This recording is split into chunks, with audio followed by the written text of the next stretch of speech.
Tout dans votre vie pourrait ressembler à des eaux mortes et desséchées. Mais si vous commencez à prophétiser la parole de Dieu sur ces eaux, il y aura de la puissance dans votre bouche.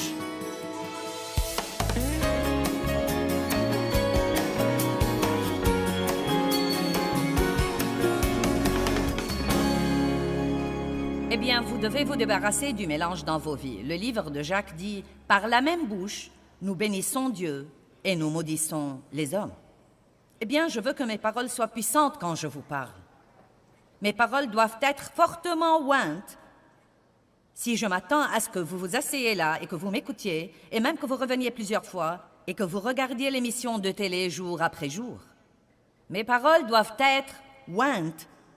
Et mes paroles ne seront pas ointes si je prêche la parole de Dieu quand je suis en public, mais que derrière les portes fermées à la maison, j'utilise ma bouche pour beaucoup d'autres fins impies. Donc je vous implore aujourd'hui de prendre ceci au sérieux, car Dieu a besoin de vous, il veut vous utiliser, il veut également accroître l'onction, la puissance du Saint-Esprit sur votre vie, mais vous devez coopérer avec lui. Les paroles portent une puissance créative incroyable. Regardons Ésaïe 55. Ésaïe 55, 10 et 11. « Car comme la pluie et la neige descendent des cieux et n'y retournent pas, mais arrosent la terre et la font produire et germer et donner de la semence au semeur et du pain à celui qui mange. Pensez donc à la pluie et à la neige. Elles descendent du ciel, elles arrosent la terre, et c'est précisément ce qui fait que cette semence germe et qu'elle produise du bon fruit.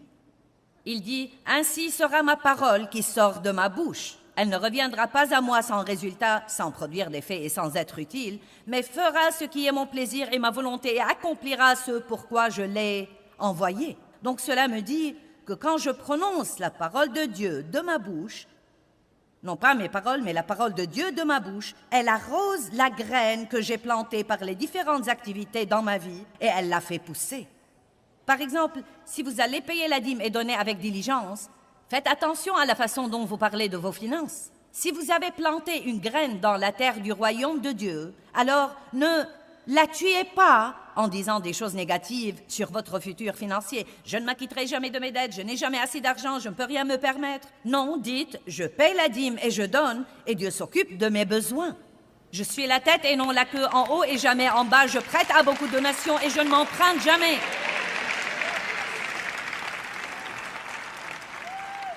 Vous pouvez croire que c'est impossible si c'est ce que vous voulez croire, mais je sais que c'est possible.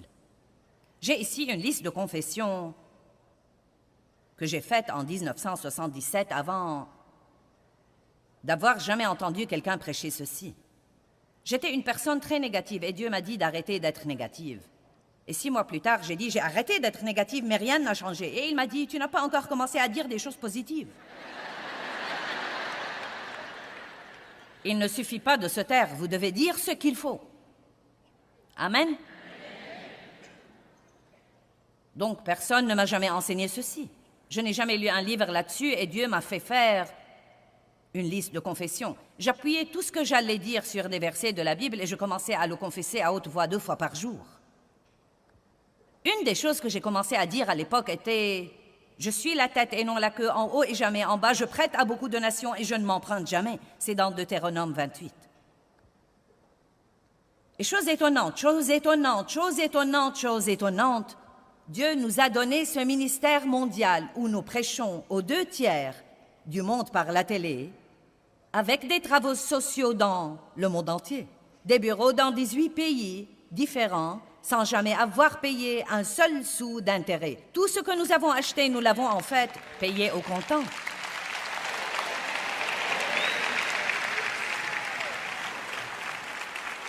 Maintenant, certains pourraient penser, eh bien, ce doit être agréable pour toi. Eh bien, vous n'étiez pas là quand je marchais toute seule dans ma maison, quand je n'avais pas encore d'argent et que j'achetais des vêtements usagés à mes enfants, et quand je n'avais jamais l'occasion de prêcher. J'étais juste une femme brisée, embrouillée, dont on avait abusé Et je croyais Dieu et je me fiais à lui pour apporter la guérison dans ma vie. Et je sentais que j'avais un appel sur ma vie pour enseigner et faisais une petite étude de Bible à 25 personnes. Vous n'étiez pas là quand je traînais dans ma maison et que je disais « Je suis la tête et non la queue, en haut et jamais en bas. Je prête à beaucoup de donations et je ne m'en prends jamais. »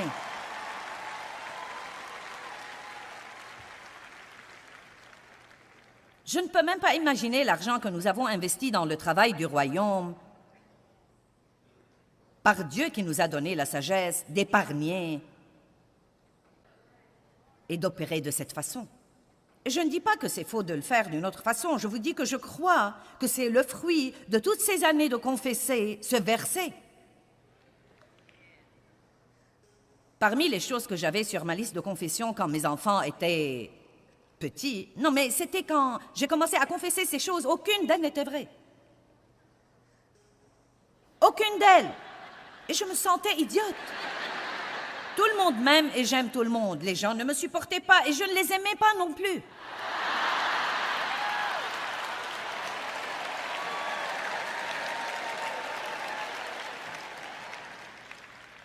Voilà, celle-ci était bonne. Mon fils David, qui est mon aîné, a une douce personnalité et il n'est pas rebelle.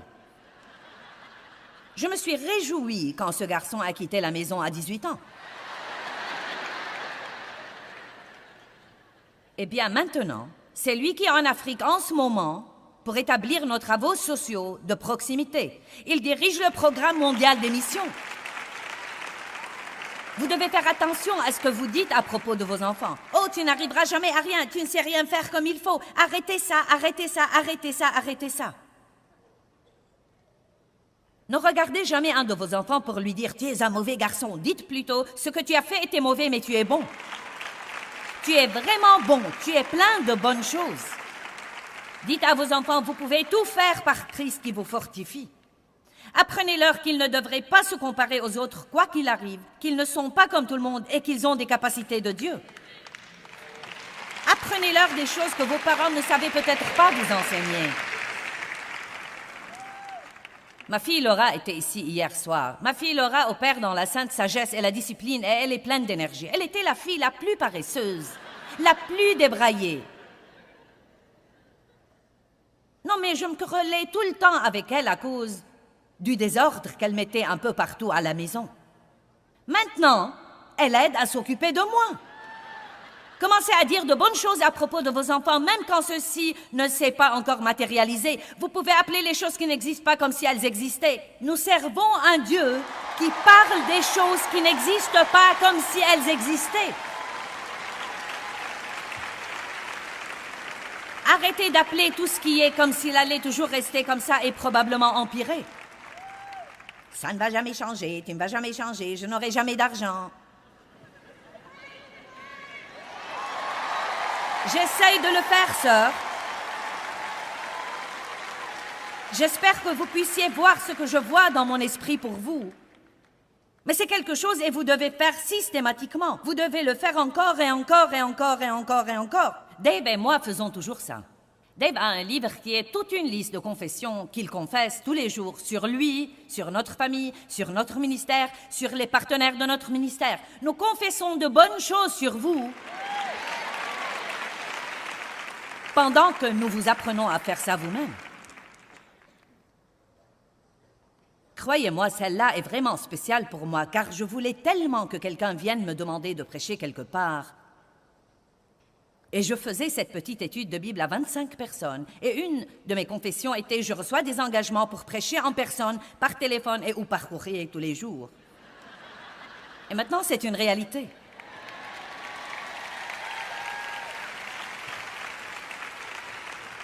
Et celle-là était vraiment bonne. Je suis une femme obéissante et sans aucune rébellion. Dave était vraiment content quand j'ai commencé à confesser ça. Oh mince alors, j'avais une bouche qui ne renonce jamais. Aucun homme n'allait me dire que faire, pas question, pas moyen. Ensuite, j'ai vu dans la Bible ce verset de « Femmes, soyez soumises à vos maris ».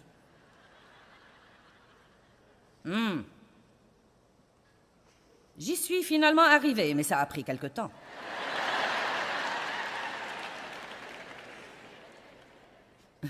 Une de mes confessions était « Je suis enseignante de la parole de Dieu ». Ça alors, ça me rappelle tant de... Si seulement vous saviez la condition dans laquelle j'étais quand j'ai commencé à faire ça. Si seulement vous pouviez comprendre ce que la parole de Dieu a fait dans ma vie. C'est pourquoi je prêche la parole avec une telle ferveur. Je sais qu'il y a une puissance inhérente à la parole de Dieu pour changer votre vie. Si vous vivez d'après cette parole, si vous l'aimez, si vous la prononcez, si vous la confessez, si vous la méditez, et si vous en faites la chose principale dans votre vie. Une des choses que j'avais dites était, tous mes enfants sont mariés à... Ils sont tous mariés à des chrétiens. Et maintenant, ils sont tous mariés à des chrétiens. Le Seigneur soit loué, la parole travaille. Ma parole qui sort de ma bouche ne reviendra pas sans résultat, mais elle accomplira ce pourquoi je l'ai envoyée. Je me le dis chaque fois que je sors prêcher une série de messages.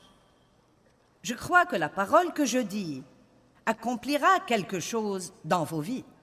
Je plante la parole dans la terre de vos cœurs et je suis sûre qu'elle ne reviendra pas sans résultat. Vous grandirez et vous changerez et vos vies seront meilleures et Dieu recevra de vous plus de gloire. Prophétisez sur votre futur. Il y a beaucoup de versets étonnants. Ésaïe 46, verset 10. Dès le commencement, j'annonce la fin. Ésaïe 42, verset 9. Les premières choses se sont accomplies et je vous en annonce de nouvelles avant qu'elles arrivent. Tout ce que vous voulez voir arriver, vous devez commencer à en parler comme s'il était déjà fait. C'est pourquoi je dis de façon régulière, Dieu travaille dans ma vie. Peut-être que je ne vois pas ça, mais Dieu travaille. Dieu travaille dans mes enfants. Dieu travaille dans la personne à qui je suis mariée. Dieu travaille dans mes finances. Dieu travaille. Et je crois que chaque fois que vous dites ça, peut-être que Dieu nous assigne un autre ange pour faire un peu plus de travail. La Bible dit que les anges prêtent l'oreille à la parole de Dieu. Il y a des anges qui nous sont assignés pour nous aider dans notre vie. Des anges gardiens, des anges qui nous aident, des anges qui nous assistent, des anges qui nous protègent, mais ils ne prêtent pas l'oreille aux plaintes. Allez, vos anges sont si ennuyés, ils ne savent quoi faire, faites-les travailler. Dites, les anges, il est temps de se lever, nous allons travailler. Je suis la tête et non la queue, en haut et jamais en bas. Je prête à beaucoup de nations et je ne m'emprunte jamais. Je suis une bénédiction partout où que j'aille. Dieu répond à tous mes besoins selon sa richesse en gloire par le Christ. Je marche dans le fruit de l'esprit, l'amour, la joie, la paix, la patience, la bonté, la bienveillance. Et ainsi de suite. Ézéchiel 37. Il y a un petit feu qui s'allume dans vos entrailles en ce moment, je le sais.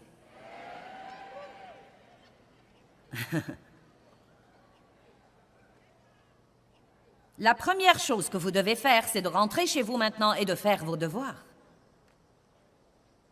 Vous dites, eh bien, je crois que je vais acheter ce livre que tu as écrit, Joyce, et utiliser ta liste. Non, non, nous avons déjà mis fin à la paresse. Oui, achetez le livre, moi et ma grande gueule, achetez-le. Si nous ne l'avons plus, commandez-le. Vous pouvez utiliser la liste comme un échantillon, mais faites vos devoirs. Notez les choses dont vous savez que vous avez besoin, les choses que vous voulez voir changer dans votre vie et dans votre famille. Ajoutez-y un verset et confessez la parole. La main du Seigneur fut sur moi, chapitre 37, verset 1. Et il me fit sortir par l'Esprit du Seigneur et me déposa au milieu de la vallée et elle était pleine d'ossements. Et il me fit circuler parmi eux et voici, il y avait énormément d'ossements humains dans la vallée ou la plaine et voici, ils étaient très secs. Ossements secs. Je me sens comme un sac d'os secs, Dieu. Et il me dit, fils d'homme, ces os revivront-ils? Je dis, Seigneur Dieu, c'est toi qui le sais. Écoutez ceci, il me dit encore, prophétise sur ces eaux et dis-leur, ossements secs, écoutez la parole du Seigneur. J'aime ça. Ainsi dit le Seigneur à ses eaux, voici, je vais faire venir en vous un souffle et un esprit pour que vous viviez. Et je mettrai sur vous des nerfs, et je ferai venir sur vous de la chair, et je vous recouvrirai de peau, et je mettrai en vous le souffle et l'esprit, et vous, ossements secs, vivrez, et vous saurez, comprendrez, et vous rendrez compte que je suis le Seigneur, le dirigeant souverain qui exige la loyauté et l'obéissance. Regardez ce qui arrive dans le verset 7. Et je prophétisai comme j'en avais reçu l'ordre, et comme je prophétisais, il y eut un bruit assourdissant, et voici, il se fit une secousse et un tremblement et un cliquetis, et les os se rapprochèrent un os de son os. Puis il continue jusqu'au verset 10. Et tout à coup, ces ossements secs se tinrent debout, une immense armée remplie de l'Esprit de Dieu.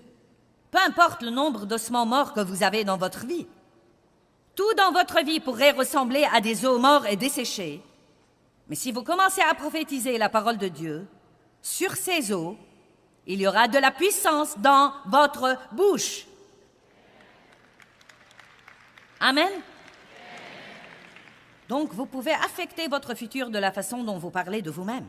Vous pouvez affecter votre futur de la façon dont vous parlez de votre futur.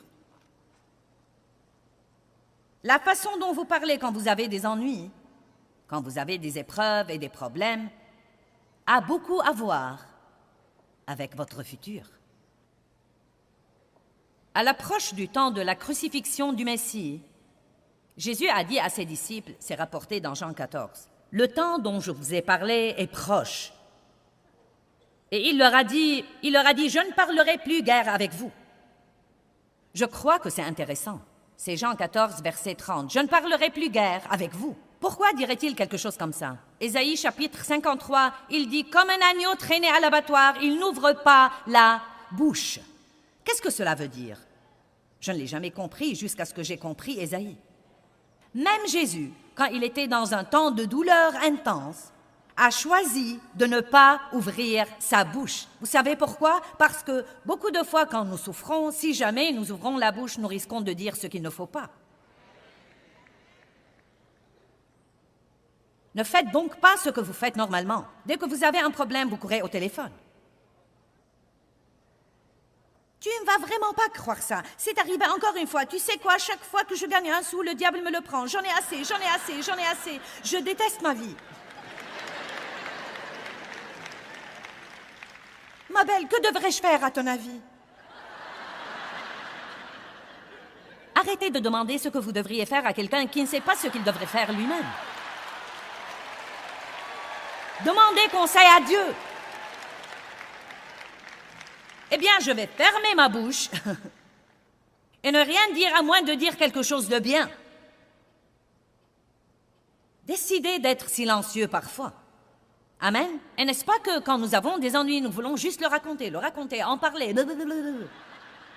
Non, mais si je vous disais, aujourd'hui, je vais m'attarder après la réunion et vous pouvez venir me raconter vos ennuis. Oh mon Dieu! Je me demande combien ce serait sage de dire, tu sais quoi, Joyce? Je n'ai rien à dire, je vais te laisser t'en aller et rentrer chez toi. Je suis bénie. Ouh! Ce serait merveilleux.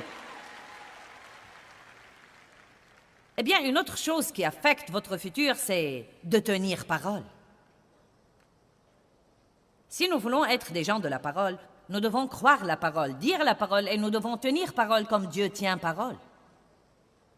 Si vous dites à quelqu'un que vous allez l'appeler demain, appelez-le. Et si vous ne pouvez pas l'appeler demain, demandez à quelqu'un de lui dire que vous ne pouvez pas l'appeler. Et si vous ne pouvez rien faire de ça, appelez-le dès que vous pouvez l'appeler et dites-lui pourquoi vous ne l'avez pas appelé à l'heure. Si vous dites que vous allez faire quelque chose, faites-le. Tenez parole. Tenez vos engagements. En fait, j'aurais voulu avoir le temps pour ça, mais c'est impossible. Ecclésiaste 5 dit que si nous ne tenons pas nos engagements et les vœux que nous faisons à Dieu, il détruira l'ouvrage de nos mains. C'est si important. Et aujourd'hui, il est si difficile de trouver des gens qui font ce qu'ils vous disent qu'ils vont faire. Combien d'entre vous se rendent compte que cela devient un grand problème? Eh bien, cela ne doit pas être un problème pour nous. Nos paroles affectent aussi le futur de nos relations. Beaucoup de personnes sont divorcées aujourd'hui simplement à cause de mauvaises paroles prononcées ou de bonnes paroles non prononcées.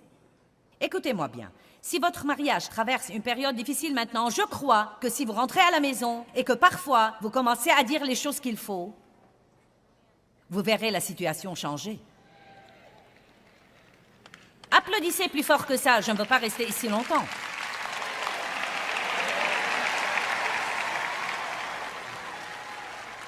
Eh bien, Dieu soit béni, il ne me dit jamais rien de bien, je ne lui dis rien de bien. Oh, allez, ne dites pas de bêtises. Vous êtes censé être la personne spirituellement mûre qui a la parole.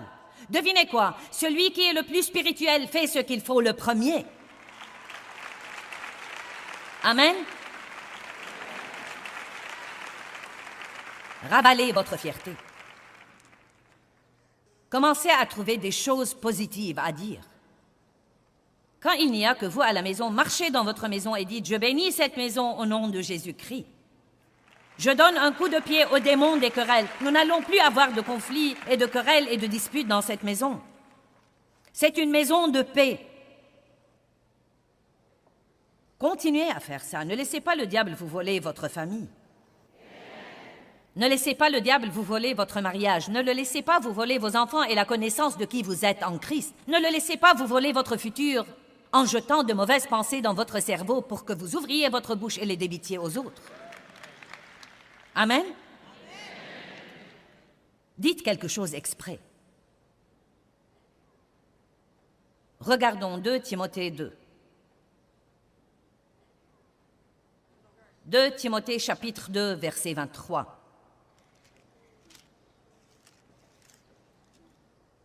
Mais repousse, ferme ta pensée contre, et je vais ajouter, ferme ta bouche contre.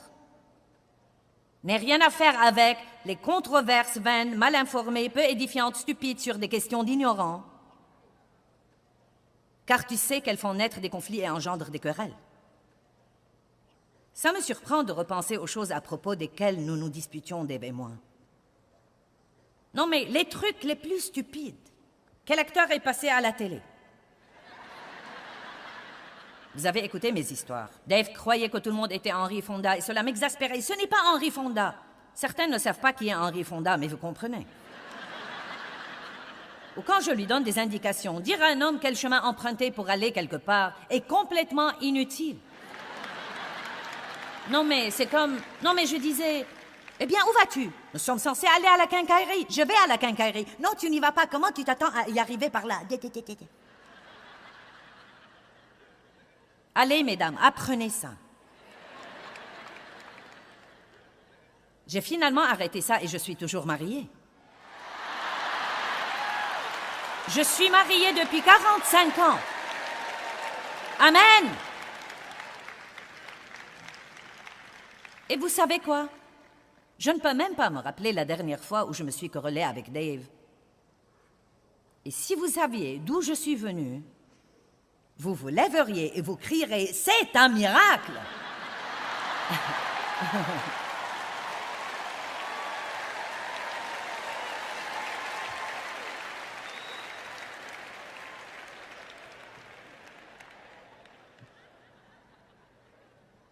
Ne faites pas une montagne d'une taupinière. Ne soyez pas une femme enquiquineuse. Vous savez ce que dit la Bible? Mieux vaut habiter en un coin, sous les toits, que de partager la demeure d'une femme querelleuse. Oh, allez les mecs, vous n'êtes pas si parfaits non plus. Eh bien, j'espère et je prie que le Seigneur touche vraiment votre vie, votre esprit, pour comprendre à quel point vos paroles sont importantes. Vous n'allez pas partir d'ici et ne jamais faire d'erreur. Mais quand vous faites une erreur, dites « Dieu envoie cet ange pour purifier mes lèvres. Donne-moi un nouveau départ. » Quand vous dites quelque chose de mauvais à quelqu'un, excusez-vous auprès de lui. Ayez assez de maturité spirituelle pour dire « Je n'aurais pas dû dire ça, je n'aurais pas dû parler comme ça, veux-tu me pardonner ?» Donnez toujours le bon exemple aux autres. Sortons dans le monde et soyons des lumières brillantes brillant pour le Seigneur, dans un endroit obscur. Levons-nous tous. Eh bien, Dieu nous dit dans Jérémie chapitre 29, verset 11, « Je connais les projets que j'ai pour vous. » Mais est-ce que vous connaissez les plans qu'il a pour vous? Est-ce que vous croyez que Dieu a de bons plans pour vous? Vous savez confesser la parole à haute voix et vous accorder avec le plan de Dieu pour votre vie, avec vos paroles, fera dans votre vie les changements les plus étonnants que vous ayez jamais vus.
yêu trẻ mùa lụt nước lũ bắt cá giữ